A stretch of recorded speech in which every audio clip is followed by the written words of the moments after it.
నీ పెర్ఫార్మెన్స్ గురించి చాలా బాగా రాస్తున్నారు, చూసాం, చాలా బాగుంది. డర్ సినిమాలో షో అవన్నీ అవన్నీ ఒప్పుకుంది ఆవిడ, పర్లేదా ఆ టైంలో? ఒప్పుకు ఒప్పుకుంది, అవిక ఒప్పుకుంది. అండ్ కలిసి మ్యూచువల్గా డిస్కస్ చేసుకునే చాలా సీన్స్ అలా ఇద్దరం చేసుకోవడం జరిగింది. స్పెషల్లీ ఎందుకంటే డైరెక్టర్ రాసుకున్నవి ఓకే, బట్ యాజ్ యాక్టర్స్గా కూడా ఇద్దరం కంఫర్టబుల్గా ఉండాలి, స్పెషల్లీ అమ్మాయి కంఫర్టబుల్గా ఉండాలి. నాదేముంది, నేను టార్చర్ని ఇస్తున్నాను కాబట్టి నేను ఏదైనా చేయొచ్చు, టార్చర్ పడే అమ్మాయి ఫస్ట్లీ ఒప్పుకోవాలి కాబట్టి.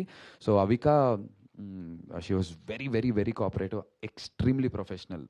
So thanks to Avika for that. నా పర్ఫార్మెన్స్ గురించి మీరు అందరు రాశారంటే క్రెడిట్ ఖచ్చితంగా అవికాకి ఇవ్వాల్సిందే. ఓకే, సినిమాలో 3 సీన్లు ఉన్నాయి. అంటే సీన్లు అంటే కొంచెం అటు కార్ సీన్ ఒకటి, అటువంటి చేసేటప్పుడు బయట ఆడియన్స్ కానీ వేరే వాళ్ళు కానీ చూడటానికి ఆనందిస్తారు, కానీ చేసేటప్పుడు కంఫర్ట్ లెవెల్స్ ఎంతవరకు ఉంటాయి నీకు కానీ అవికాకి కానీ? లొకేషన్లో ఎంతవరకు కంఫర్ట్ ఉంటుంది? 100% కంఫర్టబుల్గా ఉండదు, అస్సలు కంఫర్ట్ ఉండదు. ఎన్ని సినిమాలు మనం యాక్ట్ చేసినా, అది యాక్టింగ్ అని తెలిసిన, యాక్షన్ కట్కి మధ్యలోనే మనం ఉంటామని తెలిసినప్పటికీ కూడా చేసేటప్పుడు ఒక చిన్న ఎంబారసింగ్గా ఉంటుంది. అంటే అనుకోవచ్చు మీ పనే అదిగా, మీకు డబ్బులు ఇస్తున్నారుగా, చేయడానికి ఏంటి అని.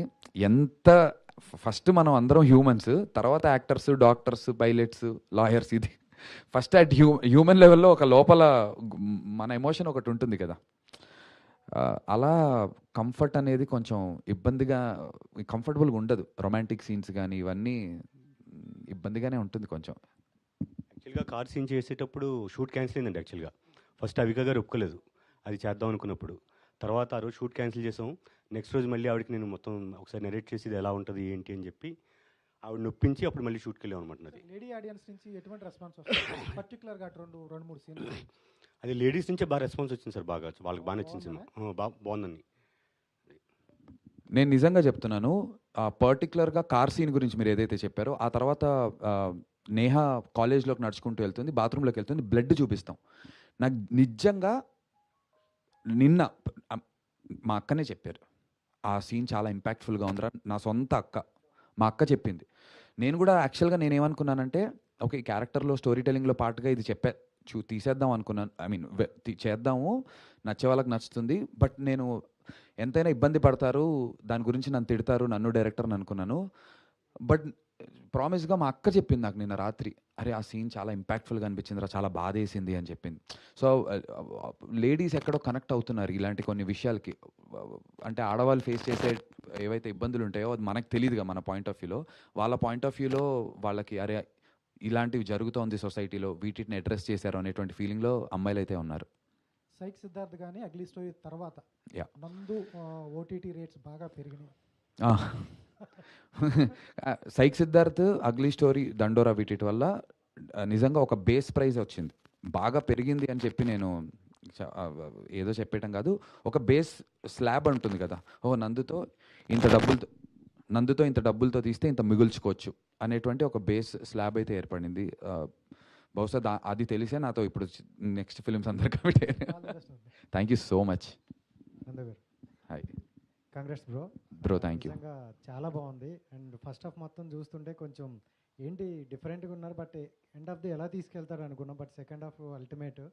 బట్ అంటే మీ క్యారెక్టరైజేషన్ చూసుకుంటే బిఫోర్ ఫిలిమ్స్ అన్నీ డిఫరెంట్గా ఉంటాయి.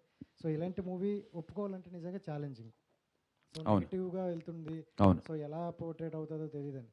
బట్ మీకు ఆ డైరెక్టర్ చెప్పేటప్పుడు సో ఎలా అనిపించింది? సో ఇది మనకి కరెక్ట్ అనుకున్నారా? బ్రో, నేను కథ విన్న రోజునే ఇలా ఒక థ్యాంక్ యూ ప్రెస్ మీట్ ఉంటే మీడియా నన్ను ఖచ్చితంగా పర్ఫార్మెన్స్ విషయంలో నన్ను అప్రిషియేట్ చేస్తారనే కాన్ఫిడెన్స్ నాకు ఫస్ట్ నా మీద, నా క్రాఫ్ట్ మీద, నా స్కిల్ మీద నాకు కాన్ఫిడెన్స్ ఉండింది. అండ్ ఈ కథలో నాకు ఆ స్కోప్ కూడా కనిపించింది. నేను ఇందాక ప్రెస్ మీట్కి కిందకు వచ్చినప్పుడు మన కొంతమంది మీడియా వాళ్ళు కలిసినప్పుడు నేను చెప్పాను అదే, నేను నెక్స్ట్ సినిమా చేస్తున్నాను, ఒక ఫన్, హ్యాపీ గో లక్కీ, మంచి లవ్ స్టోరీ, రెగ్యులర్ సినిమా, కొంచెం అంత ఇలా ఇప్పుడు సైక్ దీనిలాగా దండోరా లాగా జానర్ స్పెసిఫిక్ కదా, ఒక రెగ్యులర్ లవ్ స్టోరీ. ఆ సినిమా బాగా డబ్బులు చేసి నిర్మాతలకు అందరికీ డబ్బులు వచ్చి, నాకు ఇంకో 4 సినిమాలు వచ్చి నాకు డబ్బులు పెంచుతుందేమో, కానీ నందు యాక్టింగ్ ఎరగా తీసేటరా అని చెప్పడానికి ఏముండదు సినిమాలో. ఇన్ఫ్యాక్ట్ నేను షూటింగ్లో నిన్న అదే సినిమా షూట్లో ఉన్నా. నిన్న మా ప్రొడ్యూసర్స్ షూట్కి వెళ్ళి